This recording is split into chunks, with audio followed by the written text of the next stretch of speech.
Torá al instante.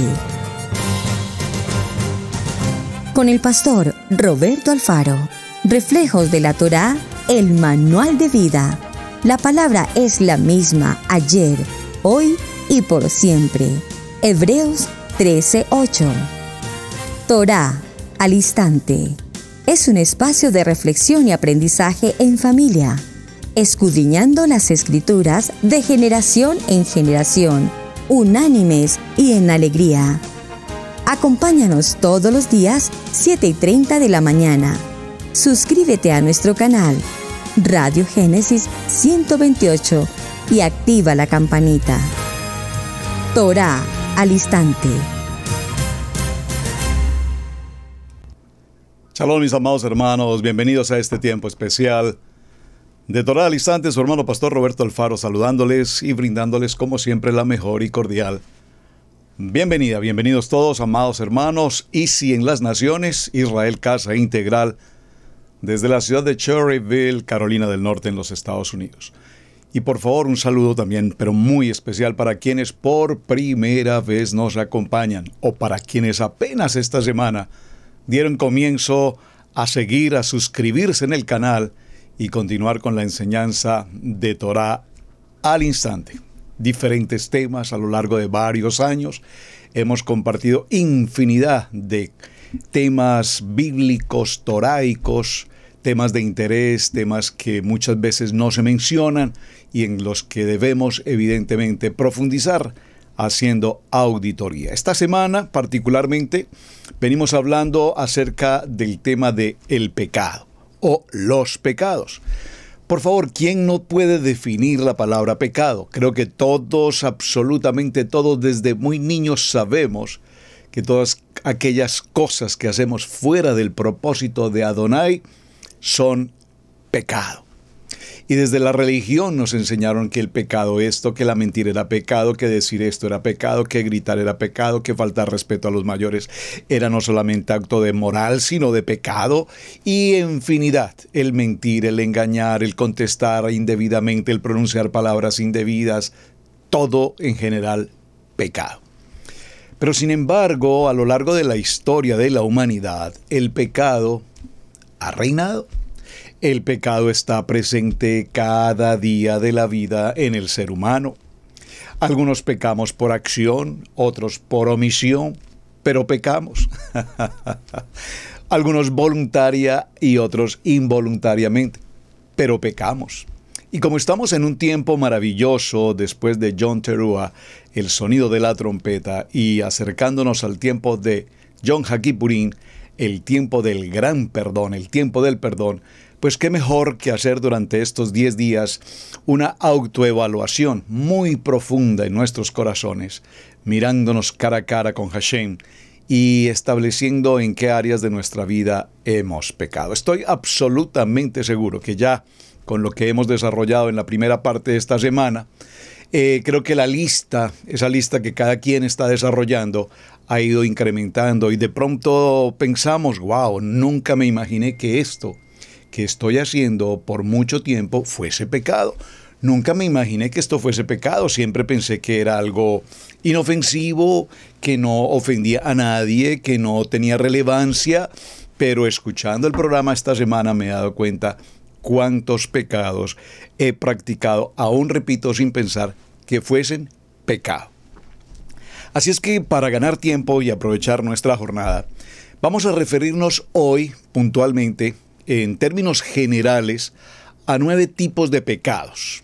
Por favor, existen muchos tipos de pecados, pero vamos a generalizar 9.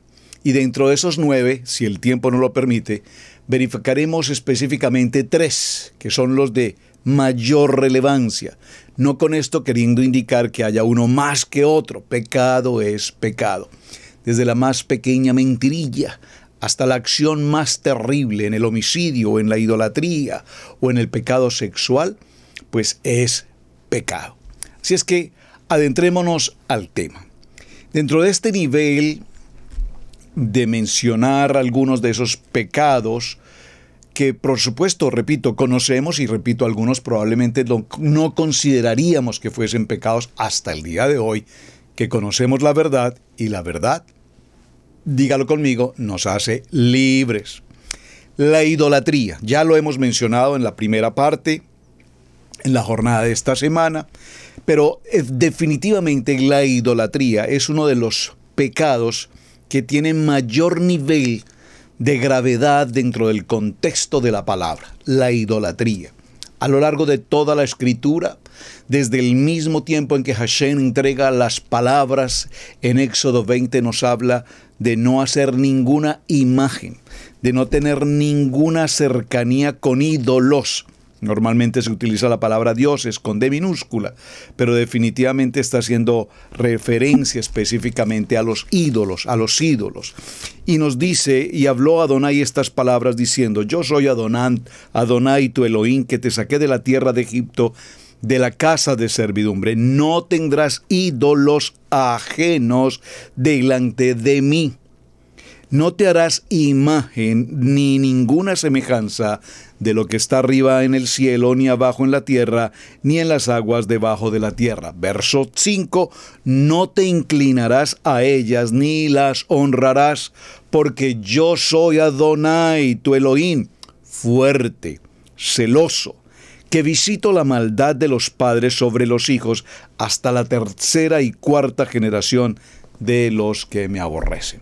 Así es que, mis amados hermanos, vimos ya en el transcurso de la semana, la idolatría no solamente hace mención, repito, a las imágenes, cualquiera que sea, los cuadros, las pinturas, las porcelanas, las imágenes de madera, las imágenes de bronce, de hierro, como quiera que sea, haciendo alusión a santos o vírgenes o como quiera llamarse. Esa es una modalidad de idolatría.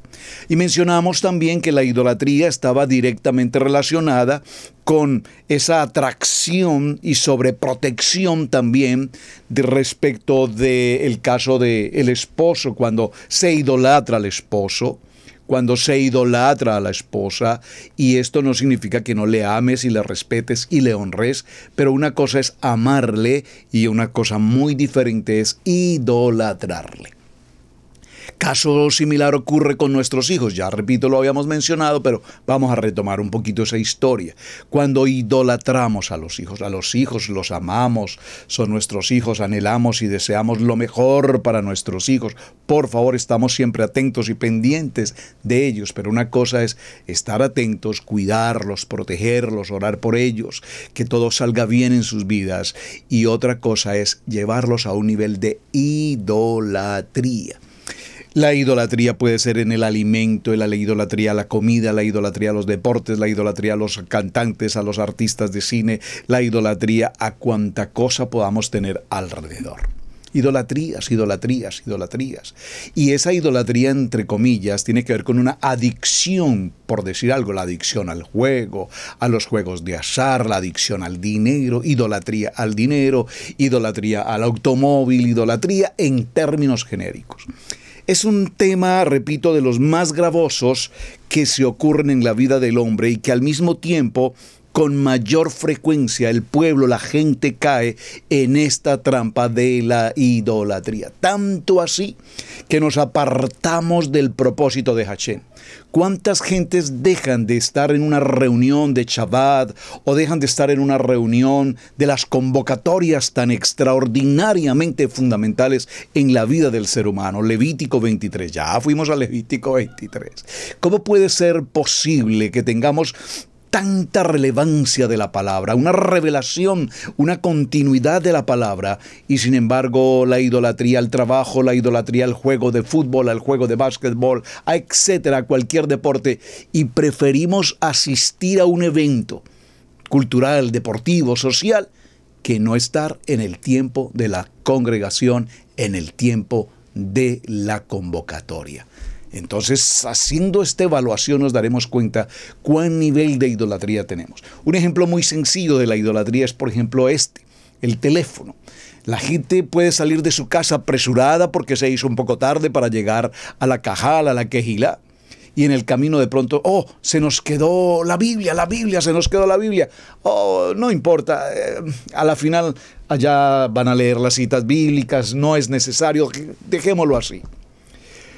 Pero si hacemos el mismo ejercicio y salimos de la casa y no llevamos consigo el teléfono, no importa, hay necesidad de regresar, porque por el teléfono, por el internet, por las redes sociales tenemos que regresar. La Biblia no es importante, por favor. Idolatría. Y en términos generales, todo este concepto de ídolos genera engaño en las personas al punto de hacerles insensibles a la honra, a la obediencia en Hashem. El libro de los Salmos, acompáñenme por favor al libro de Teilín, el libro de los Salmos en el Salmo 115, libro de los Salmos en el Salmo 115, léalo conmigo por favor, vaya a su Biblia, en el Salmo 115, vamos a tomar el verso 4 al verso 7, dice la palabra: los ídolos de ellos son plata y oro, obra de manos de hombres. Tienen boca, mas no hablan. Tienen ojos, mas no ven. Orejas tienen, mas no oyen. Tienen narices, mas no huelen. Manos tienen, mas no palpan. Tienen pies, mas no caminan. No hablan con su garganta. Semejantes a ellos son los que los hacen.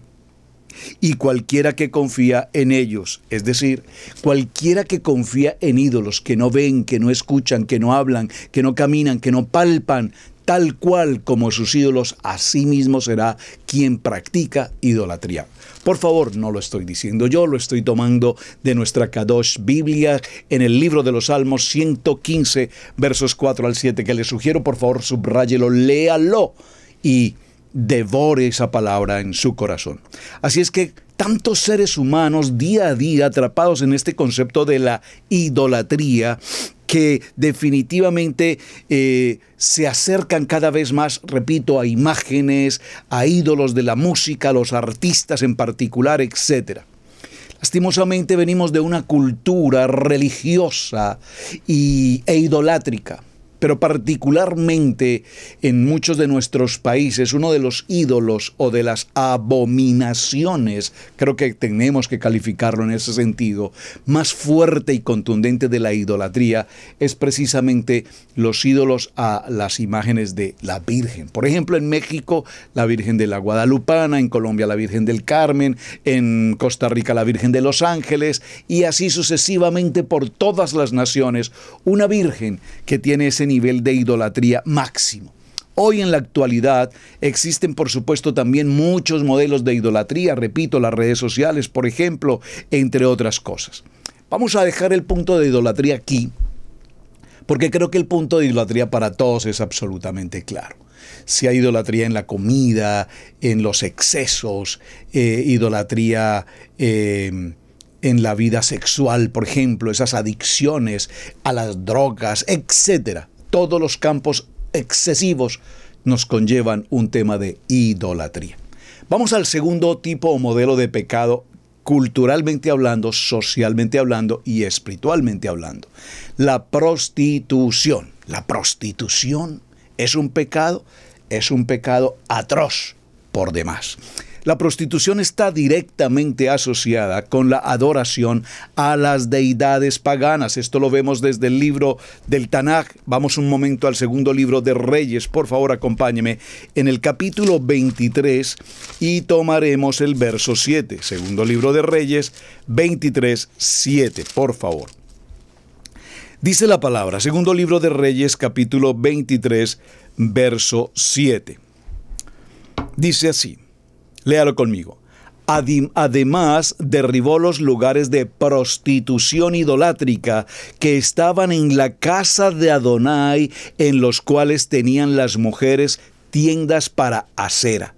E hizo venir a todos los sacerdotes de las ciudades de Judá y profanó los lugares altos donde los sacerdotes quemaban incienso desde Jeba hasta Berseba, y derribó los altares de las puertas que estaban a la entrada de la puerta de Josué, gobernador de la ciudad, que estaba a la mano izquierda a la puerta de la ciudad. Este tema es extraordinariamente importante y le sugiero que lo lea, por favor.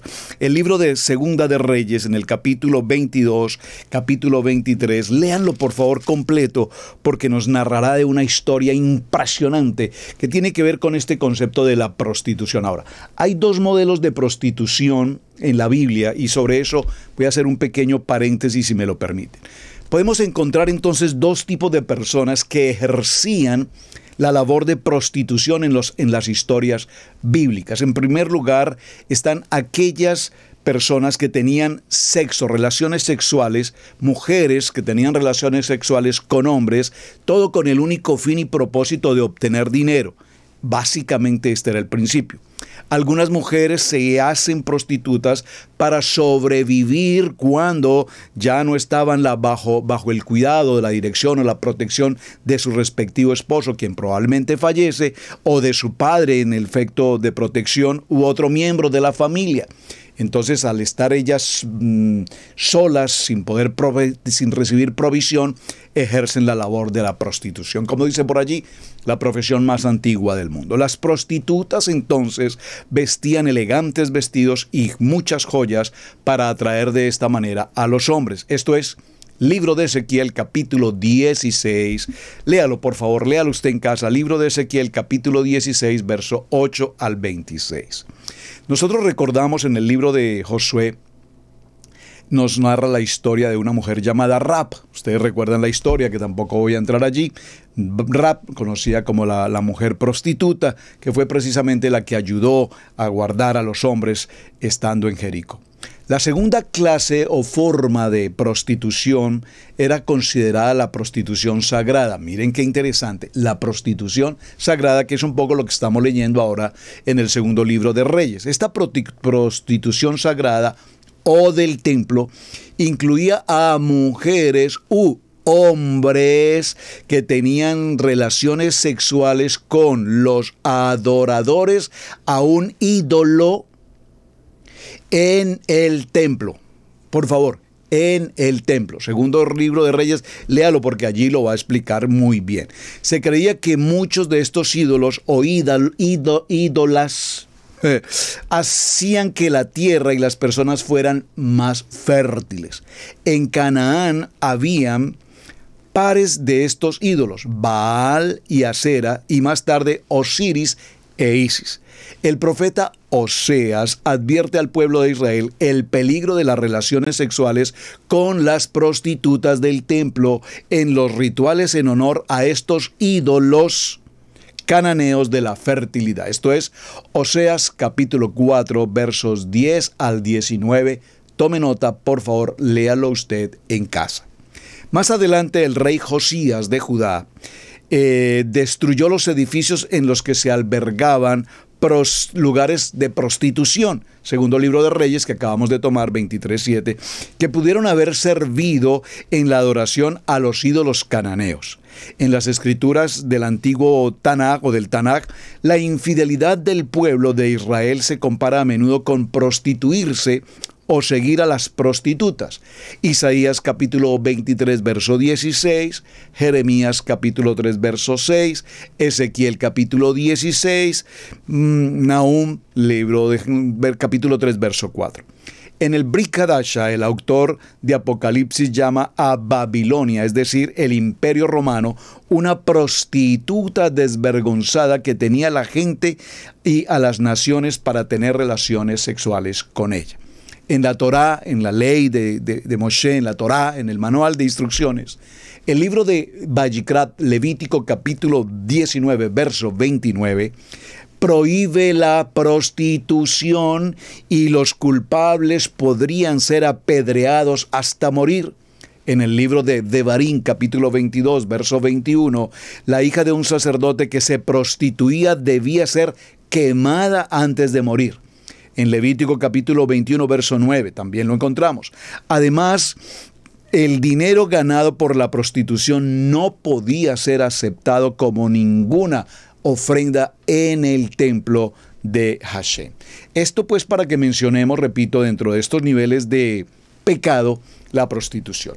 Hoy por hoy, siglo XXI, la prostitución abarca un nivel extremadamente alto en las comunidades, en los gobiernos, en las políticas, en los medios sociales, en todos los niveles a lo largo y ancho del planeta Tierra, norte, sureste, oeste, prostitución por todo lado.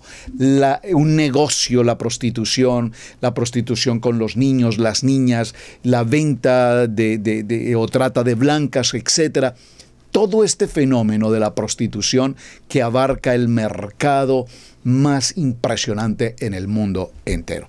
Sobre eso, mis amados hermanos, pues no vamos a detenernos en más detalle porque creo que sería un programa para cada uno de estos temas, pero solo pretendo presentar la información básica en cuanto a pecado. Ese pecado que arrastra la prostitución, que trae consigo enfermedad, que trae consigo miseria, que trae consigo todo tipo de circunstancias. Muerte. Número 3. Un pecado que probablemente no hemos considerado muy de cerca y es tan importante: la incredulidad. Hermanos, muchos de nosotros en algún tiempo probablemente no creíamos ni en nosotros mismos. ¿Qué pasa hoy cuando tenemos una relación de pareja, matrimonios, familias, donde la mujer es una mujer creyente en Mashiach, estudiosa de la Torá, ama la Torá, practica, vive la Torá, pero sin embargo su esposo es todo lo contrario, incrédulo hasta los tuétanos? O tenemos el caso de los hijos. Los padres son creyentes, estudiosos de Torah, pero sus hijos con una incredulidad total. La incredulidad es el motivo por el cual Adonai se ve imposibilitado, comillas, para actuar en la vida de muchas gentes. Casi que todo milagro que Yeshua hace, decía al final: ve, tu fe te ha salvado. O sea que en el tiempo de Mashiach, cuando se sufría de todo tipo de enfermedades, entre ellas particularmente la lepra, por ejemplo, y pruebas y adversidades y tribulaciones o incluso posesiones demoníacas, Yeshua solo podría curar a aquellos que realmente eran obedientes en emuná, en fe, en bitajón. Es decir, que con el incrédulo no hay trato. La incredulidad. Hoy tenemos un círculo enorme en las naciones de ateos, de gente gnóstica, de gente que no creen, por lo menos en Yeshua HaMashiach, que no creen o creen a su manera en astros, en signos zodiacales, creen en los árboles, creen en las vacas, creen en yo no sé cuántas otras cosas, menos en el autor de la vida, nuestro amado Mashiach. Este tema de la incredulidad, pues evidentemente ameritaría también un programa para que lo desarrollásemos a profundidad. Primer libro a Corintios, capítulo 6, verso 18 dice: todo es posible para el que cree. Para el que cree todo es posible.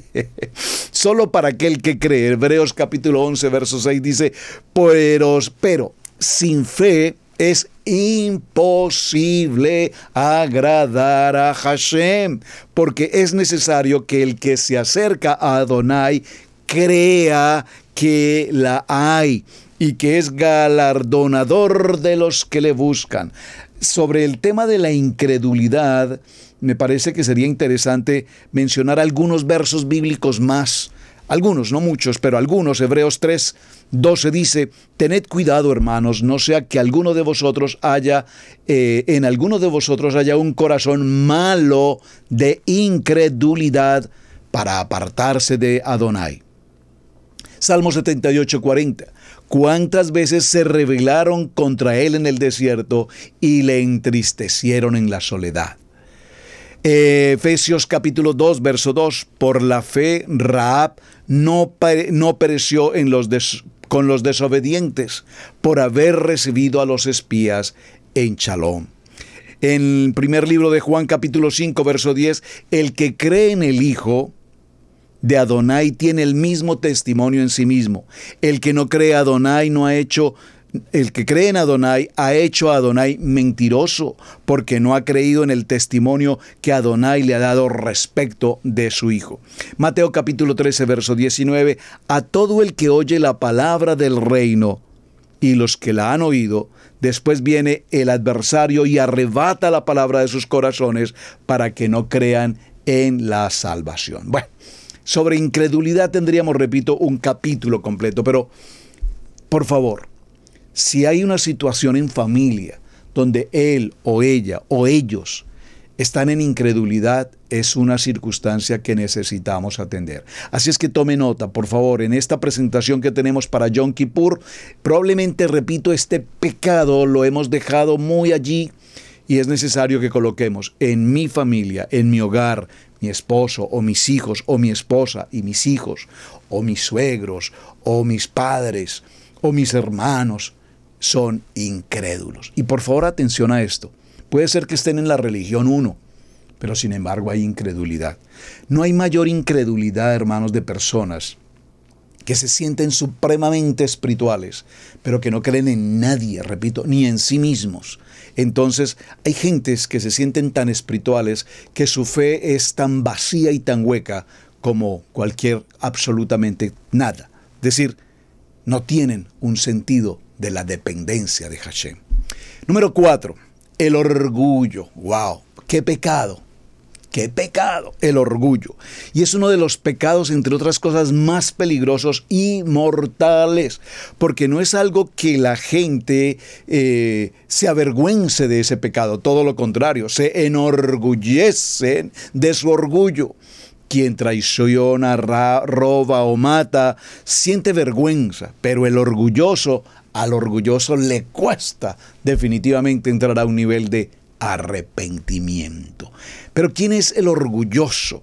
El que generalmente no recibe y de esta forma queda complicada su vida porque no quiere participar, porque se siente que tiene otra posición, porque cree que tiene la razón, porque considera que es lo más importante que puede existir. Por lo tanto, el orgulloso presenta siempre la dificultad de aceptar a otras personas y sus opiniones. Tiene una tendencia siempre de culpar y de juzgar a los demás, buscando entre todo lo mejor siempre para sí, para sí, para sí, para sí.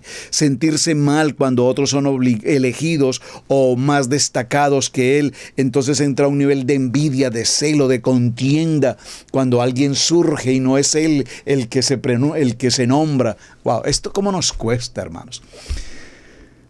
Es impresionante que la palabra viene a mi memoria en este momento, esa historia que dice: cuando entres a un lugar, no te coloques en la primera silla, porque probablemente alguien esté invitado y seguramente te van a decir: disculpe, señor, por favor, esta silla está reservada, podría irse un poco más atrás. Pero ¿qué tal cuando nos sentamos un poco más atrás y estamos en una actividad y repentinamente alguien viene y dice: disculpe, por favor, señor, tenemos una silla de honor para usted, ¿podría usted pasar un poco más adelante? Ah, ok. Humildad. Entonces, lo contrario al orgullo es esa humildad, y vaya que la Biblia sí que nos habla, y Mashiach en particular, de humildad, humildad, humildad, humildad, humildad. La Biblia nos narra, por ejemplo, de algunos personajes bíblicos, hombres bíblicos, que perecieron precisamente en una condición de orgullo. ¿Como cuáles? Por ejemplo, Saúl, rey de Israel, que después de ser rechazado comenzó a tener ataques de furia. Ustedes recuerdan esa batalla personal encarnizada contra David. Judas prefirió ahorcarse antes que arrepentirse de su error por su deseo de riqueza, de grandeza, de reconocimiento terrenal. Pilato condenó a un inocente para preservar su posición y su estatus. Sedequías, último rey de Judá, que podría haber aceptado la misión al rey Nabucodonosor a cambio de la vida, pero tuvo que presenciar la muerte de los hijos. Después le sacaron sus ojos, murió como prisionero en Babilonia porque no soportó la idea de perder su posición y ser humillado, y acabó sufriendo lo peor. Número 5. La mentira, por favor. Mentira grande, mentira pequeña, mentira piadosa, mentira, cualquiera que sea, mentira es mentira. Por favor, tengamos mucho cuidado con esta práctica de la mentira. El mentir parece inofensivo. El mentir parece que es una mentira, forzada y obligatoria para estar bien. Pero no, un momento, la mentira es un pecado tan delicado y semejante al orgullo, es decir, que generalmente vienen tanto el uno como el otro de la mano, acompañados, muy cercanos el uno con el otro. Y cuando alguien roba o traiciona por el hecho de no querer ser descubierto, hará uso de la mentira para preservar ¿qué? su orgullo, su reputación, comillas, su buen nombre, si es que lo tiene, y con ello trae, por supuesto, condenación.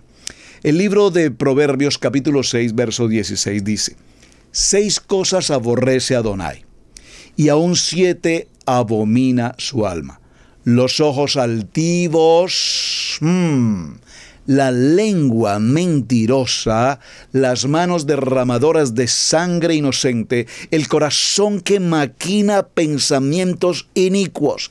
Ese corazón que maquina pensamientos inicuos, ese corazón de Sodoma y Gomorra que de continuo piensa en el mal, cómo causarle mal a alguien, cómo hacer que alguien tropiece, cómo hacer que alguien sea difamado, cómo hacer que alguien pierda su posición, cómo hacer que alguien pierda su matrimonio, cómo hacer que alguien entre en una condición de enfermedad, cualquier cosa.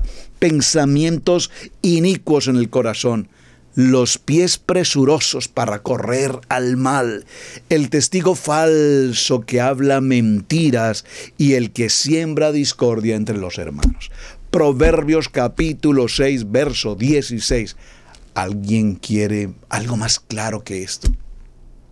Las cosas que Adonai aborrece: los ojos altivos, la lengua mentirosa, las manos derramadoras de sangres inocentes, el corazón que maquina pensamientos inicuos, los pies que corren presurosos al pecado, al mal, a la maldad, a la lujuria, a la prostitución, al pecado sexual. El testigo falso que habla mentiras. ¿Será que alguna vez hemos sido parte de alguna de estas historias? Hemos seguramente en algún momento testificado de algo que nunca vimos, que nunca ocurrió y que no es verdad. Pues escriba, mi amado hermano, en tus notas: he pecado de esta y de esta y de esta manera, porque viene el día grande del perdón de Yom Kippur y necesitamos hacer cuentas delante de Hashem. El libro de Apocalipsis, capítulo 21, verso 27, no entrará en ella ninguna cosa inmunda o que hace abominación y mentira, sino solamente los que están inscritos en el libro de la vida del Cordero. Número 5, vamos al número 6. En este número 6 quisiera incluso también detenerme un poco, porque evidentemente sobre este tema habría mucho tema que tratar. La hechicería. Una de las mayores, si no la mayor hechicería de la Biblia fue Jezabel. Su fama la hizo objeto de censura mundial hasta nuestros días, y ella tuvo una muerte terrible. Segundo libro de Reyes, capítulo 9, usted conoce la historia. Adonai ordenó a Moshe advertir al pueblo de Israel de forma clara. Léalo conmigo en el libro de Devarim. Vamos al libro de Deuteronomio, por favor, acompáñeme. Deuteronomio capítulo 18. Vamos, todos a la Biblia, por favor. Libros, Biblia en mano, por favor, y papel para tomar nota. Libro de Devarim, capítulo 18, verso 10. Veámoslo en contexto al verso 9. Cuando entres a la tierra que Adonai tu Elohim te entrega, no aprenderás a hacer según las abominaciones de aquellas naciones. No sea hallado en ti quien haga pasar a su hijo o a su hija por el fuego, ni quien practique adivinación, ni agorero, ni sortilegio, ni hechicero, ni encantador, ni adivino, ni mago, ni quien consulte a los muertos, práctica tan vivida en el tiempo moderno, porque es abominación para Adonai cualquiera que hace estas cosas, y por estas abominaciones Adonai tu Elohim te echa estas naciones delante de ti. Perfecto serás delante de Adonai tu Elohim, porque estas naciones que vas a heredar a agoreros y adivinos oyen, mas a ti no te ha permitido esto tu Elohim. Es decir, en este contexto de hechicería, brujería, maledicencia, consultas de muertos, el tarot, el zodiaco, los juegos de azar, toda esta línea, por favor, toda esta línea es absolutamente pecado. ¿Cuántas veces hasta nuestros días gentes estudiando Biblia, estudiando la palabra y leyendo el horóscopo, buscando la Kabbalah, el gnosticismo, la reencarnación, la consulta de los muertos? Por favor, estas doctrinas espiritistas con una minúscula, que son, por favor, como la necropancia, la consulta a los muertos, las abominaciones, la lectura de cartas o de cualquier otro tipo de lecturas. Leen el chocolate, leen el cigarrillo, leen la palma de la mano, la quiromancia, entre otras cosas. Todo esto tiene que ver con una abominación y es pecado. ¿Alguna vez has pasado por alguna de estas experiencias? Pastor, pues la verdad, pensándolo bien, creo que sí. Creo que sí. Es interesante que incluso en los periódicos, no sé, en cada nación será diferente, pero incluso aquí en los periódicos en los Estados Unidos, los periódicos hispanos, que vaya, qué periódicos, qué cosa tan horrorosa. Las noticias son una que otra, desactualizadas por demás, pero en sus páginas todo lo que tiene que ver con horóscopos, adivinación, hechicerías, atraemos al amor de tu vida, retiramos al amor y tráiganos la fotografía y le hacemos esto y le hacemos lo otro y le pasamos aquí y le pasa. ¡Qué vergüenza, qué vergüenza, qué vergüenza que tengamos todavía abiertamente todo este tipo de condiciones! Es interesante y quiero que me acompañen, solo lo voy a mencionar, porque alguien hizo la pregunta puntualmente y le tengo la respuesta ahora mismo. En el libro de Segunda de Reyes, capítulo 23, verso 5, dice: y quitó a los sacerdotes idólatras que habían puesto los reyes de Judá para que quemaran incienso en los lugares altos, en las ciudades de Judá y en los alrededores de Jerusalén. Y asimismo a los que quemaban incienso a Baal, al sol y a la luna, y a los signos del zodiaco. Alguien me hizo la pregunta, ¿y es que acaso los signos del zodiaco aparecen registrados en la Biblia? Sí, señor, aquí está, segundo libro de Reyes, capítulo 23, verso 5. Y a los signos del zodiaco y a todo el ejército de los cielos. Hizo también sacar la imagen de acera fuera de la casa de Adonai. Es decir, que en el templo, en la casa de Adonai, teníamos estos ídolos de acera y los signos de Baal y la adoración al sol y la prostitución sagrada, comillas, que se practicaba en el templo. Entonces es aquí donde justamente el rey Josías, cuando se encuentra el libro de la Torá que había estado perdido por varios tiempos desde la época de su padre, entonces ahora toma la Torá, lee el manual de instrucciones y empieza a retirar todo aquello que fuese abominación dentro del templo. Número 7. Rebeldía y terquedad. ¡Wow! Rebeldía y terquedad es un pecado. Vaya que sí es un pecado extremadamente delicado. Rebeldes, contumaz, rebeldes con el pastor, rebeldes con los hermanos, rebeldes en el hogar, rebeldes con el esposo, rebeldes con la esposa, rebeldes los hijos, rebeldes, rebeldía en el trabajo, rebeldía en la comunidad, rebeldía con todo el mundo. Nada me parece, nada me gusta, nada me simpatiza, todo me cae mal. Rebeldes. La reprensión del profeta Samuel al rey Saúl subraya el peligro de estos dos pecados hermanos, rebeldía y terquedad. Primer libro de Samuel, capítulo 15, verso 23. Porque como el pecado de adivinación es rebeldía, y como ídolos e idolatría la obstinación, por cuando tú desechaste la palabra de Adonai, Él también te ha desechado para que no seas rey. Es decir, que todo aquel, repito, que practica todo este tipo de gnosticismo, signos zodiacales, horóscopo, gnosticismo, Kabbalah, reencarnación, dice la palabra, fuera. No tienen parte conmigo. Y es importante que este concepto de brujería y todo lo demás también se equipara con el contexto que ya vimos en primer lugar de la idolatría. Saúl fue pacientemente orientado a cumplir el mandamiento de exterminar a los amalacitas y todo lo que poseían, pero halló mejor ahorrar algunos rebaños bajo el pretexto de ofrecérselos a Adonai.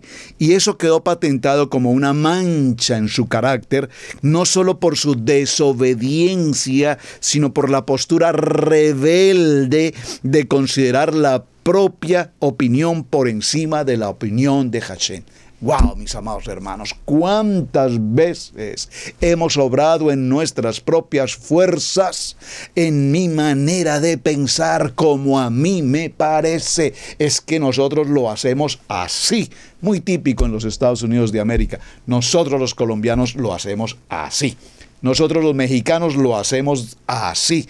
Nosotros los costarricenses lo hacemos así. Nosotros los argentinos lo hacemos así. Y nosotros los chilenos lo hacemos así. Cada quien cree que como lo debe hacer, según su cultura, su tradición, su pueblo, su historia, su genealogía, etc. No. Esa rebeldía y esa circunstancia de terquedad asociada con idolatría y desobediencia, vaya que son tremendo pecado. Todos conocemos la historia del hijo rebelde, no vamos a entrar allí en ese punto, pero sí nos dice el libro de Devarim, capítulo 21, verso 18. Si alguien tiene un hijo contumaz y rebelde, que no obedece a la voz de su padre ni a la voz de su mamá, y que ni aun castigándolo obedece, su padre y su madre lo tomarán y le llevarán ante los ancianos de la ciudad, a la puerta del lugar donde viva, y dirán a los ancianos de la ciudad: este hijo nuestro es contumaz y rebelde, no obedece a nuestra voz, es glotón y borracho. Entonces todos los hombres de la ciudad lo apedrearán y morirá. Así extirparás el mal de en medio de ti, y cuando todo Israel sepa, temerá. Es decir, para parafrasear un poco esta historia, cuando tenemos rebeldía se hace necesario mano dura. Mano dura. No estoy diciendo que hay que apedrear y matar, por favor, entendamos. Pero necesitamos mano dura, porque a veces somos tan mano blanda con los hijos que les permitimos hacer lo que quieren, lo que les parece, como les parece, cuando quieren. Y ya llegará un momento en que el hijo, así tenga 18 años, mayoría de edad, como quiera que sea, es mi hijo y está en sujeción y en obediencia y respeta y honra a sus padres.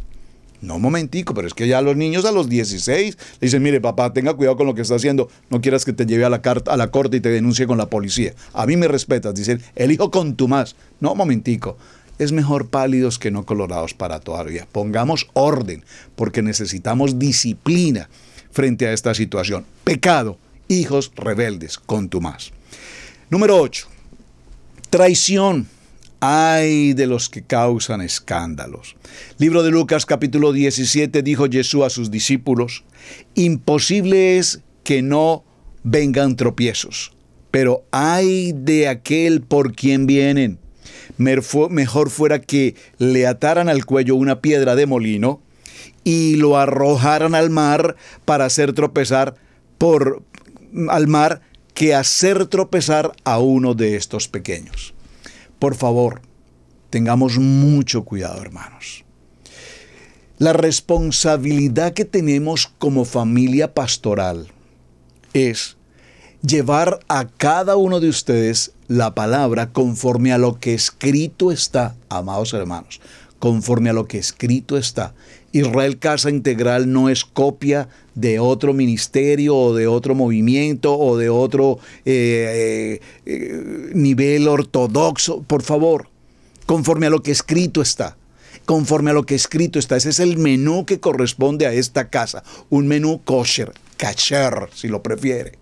Entonces, mis amados hermanos, cuando alguien se presenta y es piedra de tropiezo en el caminar de otros, usted se congrega en ese lugar, pero mira, ¿usted por qué se va a congregar en ese lugar si eso ya fue abolido, el Shabbat fue cambiado por el domingo, eso ya no existe? Ten mucho cuidado con ser piedra de tropiezo. Así es que si alguna vez has hecho una mención y esa mención ha ocasionado piedra de tropiezo en la vida espiritual de alguien, escríbalo. Hoy me arrepiento de haber sido piedra, bloque, concreto, pared de tropiezo para muchas gentes. Por favor, todo aquel que sabiendo hacer el bien no lo hace, sabemos que es pecado. Muchos tropezarán entonces y se entregarán unos a otros y otros se odiarán. Muchos falsos profetas se levantarán y engañarán a muchos por haberse multiplicado la maldad. El amor de muchos se enfriará, pero el que persevere hasta el fin, éste será salvo. Mateo capítulo 24, verso 10. Por eso les he insistido, hermanos, en este programa durante esta semana con tanta insistencia. Por favor, necesitamos hacer auditoría a todos estos temas para que no pensamos que llegar a Yom Kippurín es simplemente una reunión más. No, no es una reunión más. Es una de las reuniones, tal vez, si no la más importante reunión de todo el año. El día maravilloso del perdón. Del gran perdón. Ya nos inscribimos en el libro de la vida, pero ahora necesitamos limpiarnos, desintoxicarnos de todo esto que hemos mencionado y vamos entrando ya a nuestra recta final. Número 9. Blasfemia contra el Espíritu Santo. Todo lo que hemos mencionado en este momento está en un proceso de techuvá, de tikkun, de reconciliación. Pero cuando nosotros blasfemamos contra el Espíritu Santo, contra el Ruach HaKodesh, es un pecado imperdonable. No habrá en el mundo ni en el venidero la posibilidad de gracia, si queremos ponerlo de esa manera, para quien comete este pecado. Y Yeshua lo habló claramente, nos habló claramente sobre este punto. En el libro de Mateo, en el capítulo 12, verso 31 dice: por tanto os digo, todo pecado y blasfemia será perdonado a los hombres, pero la blasfemia contra el Ruach HaKodesh no le será perdonada. Cualquiera que diga alguna palabra contra el Hijo del Hombre, Yeshua HaMashiach, será perdonado. Pero el que hable contra el Ruach HaKodesh no será perdonado ni en este siglo ni en el venidero. Entonces sería muy importante, en palabras muy breves, definir qué es la blasfemia. Y la blasfemia contra el Espíritu Santo es aquella acción que un individuo deja o hace mejor, llevando palabras mal encaminadas, mal direccionadas, irreverentes respecto del poder de nuestro amado Yeshua HaMashiach a través del Ruach HaKodesh. Cada día que nosotros tomamos acciones y decisiones, cada día estamos enfrentándonos al bien y al mal. Tenemos que escoger entre el bien y el mal. Y el discernimiento y la dirección de lo que hacemos está bajo el control, bajo el poder del Ruach HaKodesh. Por lo tanto, cuando tomamos una acción equivocada, no es porque el Ruach HaKodesh no esté allí, es porque nuestra voluntariedad no permite que el Ruach nos dirija en la manera correcta, sino que nosotros queremos caminar en nuestra propia fuerza, a nuestra propia manera. Bien, mis amados, avancé un poco rápido porque era un tema bastante interesante y extenso y esperaba, por supuesto, a avanzarlo en la medida de lo posible. Vamos a hacer una pequeña pausa, unos segundos, ya regresamos. Y continuamos ya con la parte final del cierre de nuestro programa para el día de hoy. ¿Qué significa la fiesta del Eterno? ¿Cómo se celebra? ¿Debo celebrarla? Acompaña a los pastores Alfaro en este viaje bíblico. Queremos enseñarte de una manera bíblica cómo celebrar estas fiestas y su cumplimiento en el futuro. Urge hacer una auditoría completa de nuestras creencias. Es imperdonable que, habiendo tanta información disponible hoy día, tengamos que seguir acomodados en el error y a las doctrinas teológicas antisemitas. Te invitamos a que te suscribas a nuestra página en youtube.com, Israel Casa Integral. Recibe diariamente notificaciones de nuestra página, el devocional diario, Cápsula de Vida con Camilo Alfaro, el programa Noti Maná, Estudio Bíblico Maná, una producción de Israel Casa Integral.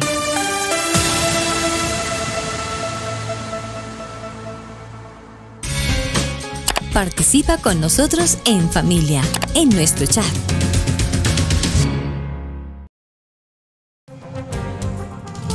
Bueno, mis amados, muy bien. Ya en nuestro cierre, en estos minutos finales, vamos a definir y mencionamos 9 condiciones o circunstancias de pecado. Pero en estos minutos finales vamos a centrarnos en aquellos pecados que tienen una jerarquía, una connotación de gravedad muy alta. Y dentro de ellos, ya también lo habíamos mencionado, pero vamos a hacer la conclusión de esos tipos de pecados. Dentro de ellos, sin lugar a dudas, el homicidio. El homicidio. En el homicidio tendríamos que considerar varias circunstancias. Una cosa es el matar intencionalmente. Otra cosa es el matar en defensa propia. Otra cosa es matar en favor de alguien. Otra cosa es matar con el dolo, con la intención, ya lo mencioné.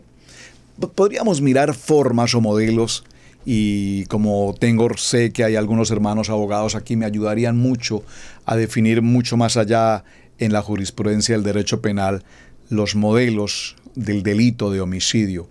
Pero a la luz de la Torá, el único que tiene derecho para quitar la vida, para tomarla, es Hashem, porque Él ha sido quien la ha entregado. Imaginémonos esta situación. Un hombre le dice a otro hombre, o matas a esta persona o te mataré. La Torá es que este hombre debe dejarse matar y no matar a otra persona. ¿Qué dice la Torá al respecto? Y la razón es bien interesante. ¿Qué hacer? ¿Qué hace creer que tu sangre es más roja que la de él? Quizás sea una sangre más roja. En otras palabras, ¿cómo puedes juzgar entre tu vida y la de él? Quizás vales más tú que otra persona. Y dado que es imposible saber quién es mejor o más creyente el uno que el otro, uno tiene que dejar que los eventos se desarrollen sin matar a la otra persona. Es decir, es preferible entregar tu vida antes que tú tomes la vida de otra persona para salvar tu propia vida. Estos análisis rabínicos no son análisis jurídicamente hablando, porque tendríamos otra connotación. Pero en el caso de la legítima defensa, por ejemplo. Pero esto me trae a mi corazón el recuerdo de la época del Holocausto o la época de la Inquisición en España. Todos recordamos que en la época de la Inquisición, cuando Roma, el Papa, ordenó a un sacerdote ejercer la autoridad sobre la Inquisición y matar a todo aquel que se negara a la religión del nivel 1, entonces el pueblo judío, todo aquel judío, por favor, entiéndame, el pueblo sefardí fue tomado, toda la población judía, fueron llevados, so pena de muerte, a confesar la religión del nivel 1. La religión tradicional. Muchos, evidentemente, salvando su vida, se acogieron a esa posibilidad de entrar a la religión, al nivel 1. Sin embargo, otros prefirieron morir, respetando y honrando el nombre de Hashem. Y otros, que fueron los que salieron, ustedes recordarán en 1492, Cristóbal Colón, judío, saliendo de España con un cargamento inmenso de judíos. La historia nos contó otra historia muy distinta, pero por favor, ya hicimos un programa aquí en Torá al Instante. Hablamos una semana de un tema profundo sobre todo lo que tuvo que ver con Inquisición y la salida del pueblo sefardí desde España. Y que ese pueblo vino y fue precisamente el pueblo que colonizó nuestras tierras. Por favor, nuestras tierras. Buena parte de nuestra cultura, nuestros trajes típicos, nuestra música, nuestra gastronomía, nuestro idioma, los nombres de los pueblos, etcétera, tienen que ver con la cultura del pueblo, de la casa de Israel, el pueblo de Judá. Ahora, el homicidio, repito, es una condición en la que nadie debería tomar la vida de otra persona. Número 1, el homicidio. Número 2, las relaciones sexuales de fornicación, las relaciones sexuales en prostitución, las relaciones sexuales en adulterio, las relaciones sexuales en homosexualidad, las relaciones sexuales en perversión sexual, cualquiera que sea, las relaciones sexuales con animales, las relaciones sexuales de manera totalmente inapropiada, cualquiera que sea la aberración, degeneración o perversión sexual, es el segundo pecado de mayor jerarquía en todo el contexto bíblico. La razón por la que una persona participa de todo este tipo de pecado sexual es precisamente como esa debilidad de la carnalidad del hombre, el pensamiento del hombre. Si me acompaña por un momento para una lectura en el libro de Devarim, en el capítulo 22, en el capítulo 22 del libro de Deuteronomio y versos 26, dice la palabra: Mas a la joven no le harás nada, no hay en ella culpa de muerte, pues como cuando alguno se levanta contra su prójimo y le quita la vida, así es en este caso. El pecado sexual, cuando la persona toma la vida de otra persona para abusarla, para lastimarla, para maltratarla en la vida sexual, un gravísimo pecado. Lastimosamente, repito, hoy por hoy el mercado del mundo ofrece servicios sexuales de todo tipo y de toda manera y en todo nivel y a toda condición, etcétera, etcétera, etcétera. Creo que este es un punto que ya hemos tratado. Pero solo para dejar una comilla puesta aquí, el tema de la perversión del mercado sexual, que viene atado a todo tipo de oscuridad, por supuesto, a todo tipo de enfermedad. ¿Cuán grave es cuando en una relación de pareja, de matrimonio, un hombre o una mujer han pasado por una circunstancia de adulterio, por ejemplo, o de prostitución, y luego al estar en una intimidad de pareja en el matrimonio, se contagia a él o a ella con una enfermedad, no solamente una enfermedad venérea? Usted dirá, bueno, pero eso puede ser tratado, la medicina hoy ha avanzado. No, no se trata de eso, hermano. Veamos cuando, por ejemplo, el tema del SIDA que ha causado tanta mortandad, tiene como secuencia la prostitución y la sexualidad pervertida. Y lo peor del caso es cuando se contagia al esposo o a la esposa bajo esta condición, y peor aún a los hijos en el vientre que hoy nacen ya contaminados con el síndrome de inmunodeficiencia adquirida. Es decir, una absoluta aberración y una absoluta maldición sobre la vida del ser humano. Y el tercer elemento gravoso en máximo nivel dentro de toda la Torá tenemos entonces, número 1, el homicidio. Número 2, las relaciones sexuales prohibidas en cualquier circunstancia. Y número 3, la idolatría. Este es el resumen de lo que estamos hablando respecto al pecado. Porque definitivamente la idolatría, como ya lo vimos, nos indica que solamente a Adonai, nuestro amado Hashem, le presentaremos honra con todo nuestro corazón, con toda nuestra alma, con todas nuestras fuerzas, y que de allí todo ídolo, cualquiera que sea, en cualquier nivel, aún lo más familiar, si quita el lugar de Hashem, entonces estaremos en esa condición de pecado.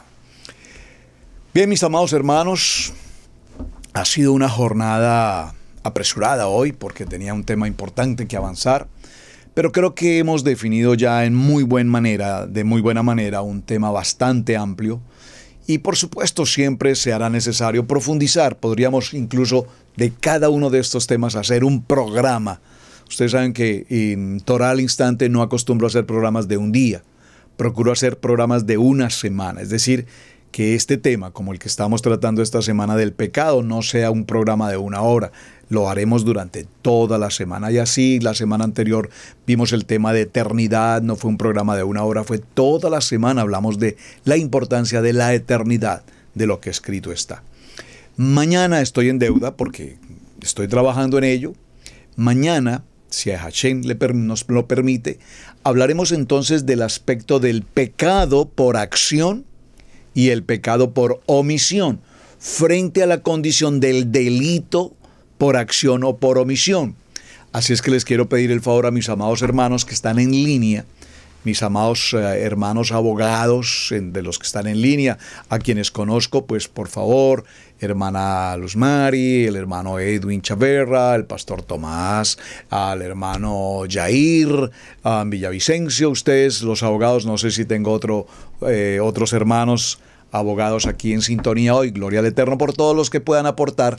Vamos a hablar, y me encantaría la aportación de todos, acerca de el delito por acción o el delito por omisión y su relación con el pecado por acción o el pecado por omisión, que por supuesto la Biblia no lo narra, y lo veremos a la luz de la palabra y lo veremos a la luz del contexto jurídico también, cuando hay omisión o cuando hay acción o comisión del delito. Mis amados, muchísimas gracias. Su hermano Pastor Roberto Alfaro, me despido hasta el día de mañana. Gracias por sus buenos comentarios, gracias por compartir el programa, espero que estemos aprendiendo todos juntos. Mañana haremos también un tema, repito, muy interesante. Gracias también por compartir con sus amigos, con su familia y con los que tal vez no son de su familia, en todos los portales donde usted pueda. Lleve esta palabra porque alguien la necesita. Shalom, mis amados, Boker Tov, muy buen día para todos. Hemos presentado Torá al Instante con el pastor Roberto Alfaro. Para nosotros es un privilegio poder servirles. Contáctanos a nuestro correo electrónico radiogenesis128@gmail.com.